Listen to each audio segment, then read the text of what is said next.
Tibetan Buddhism and also some ancient history. But I'll start off with an introduction about myself, too. Hello, attention please. Thank you.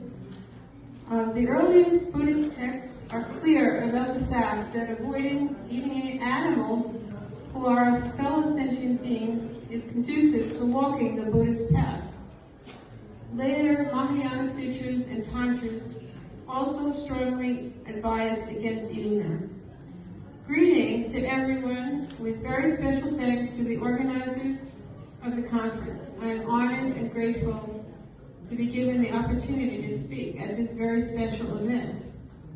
Some of you might wonder how a person of Jewish birth, born in Brooklyn, New York, might come to Nepal to talk about Buddhism and a vegan diet, and I wonder about that sometimes myself. Here is a little of my story. In my childhood neighborhood, we had street animals back then. Somewhat like India and Nepal has nowadays, I started rescuing animals as a teenager, often having to go against parents and neighbors who frowned upon the activity or made it difficult to do so, sometimes being labeled the crazy animal person. In my early 20s, I embraced Eastern religions, becoming a Buddhist practitioner and also a vegetarian. I was fortunate to meet many of the greatest Tibetan Buddhist masters of our time as I lived in New York City and later California. So many great lamas came there after their escape from Tibet and brought over to teach from India. In the early 80s, I even went to Tibet 3 times for extended teachings and study and helped fundraise for the impoverished Sangha there. By the mid-1990s, we helped our contacts leave Tibet, and thus we could not get money to the people anymore. So later on, I switched to India, and eventually also helping Nepal. I helped as I could from the States, and later started the NGO, Help Animals India.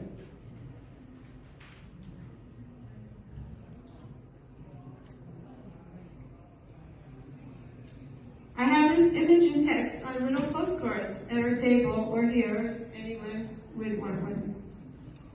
You see, I'm particularly related to the animal advocates, rescuing the suffering animals on the street, as I know what that was like. So in our exhibit hall, we have many of the NGOs from Nepal, whose only thought is to help the animals on the street. And not only do they have to help the animals, they also have to fundraise and now take photos of them to do so. So it's not easy. I was a vegetarian and later a vegan. What's this one?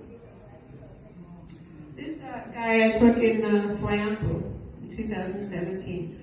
He looks very nice there, but then the other photos when he walked away, he really wasn't very healthy. But it is a nice picture. I was a vegetarian and later a vegan, but most Tibetan Buddhists were not. And so began another one of my life's mission. I wrote an article in the 1990s entitled Life as a Vegetarian Tibetan Buddhist Practitioner.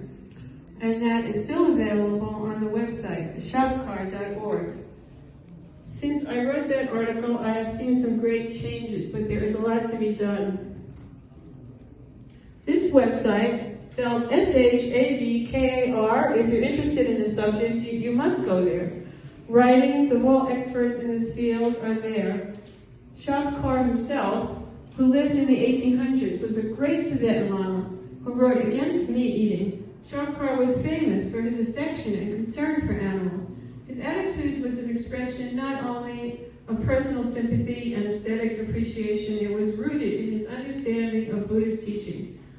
There are resources on the website for all Buddhist texts. Theravada, Mahayana, Vajrayana, many great articles and books, even in PDF file, which promote veg diet.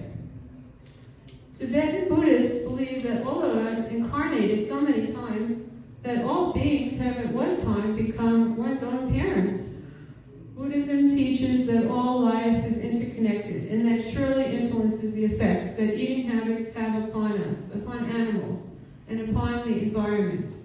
Humans have more intelligence than animals. However, Buddhism's point of view is therefore out of the question to use human intelligence intelligence for the purpose of exploiting other sentient beings.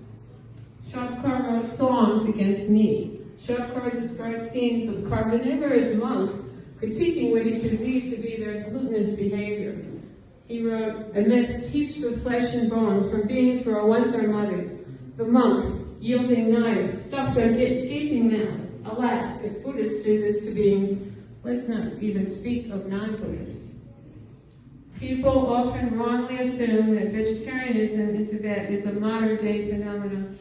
However, despite the great difficulties of being vegetarian in Tibet due to climate and vegetation, there are many examples of great Tibetan masters who strongly advocated vegetarianism. The fourth Karmapa, the eighth Karmapa, Palcha Rinpoche, Jigme Lingpa, Shabkar, and more recently, Chatra Rinpoche, and the 17th Karmapa. One book that explores the historic connection of Tibetan Buddhist writings on vegetarianism is The Faults of Meat by Jeffrey Barstow.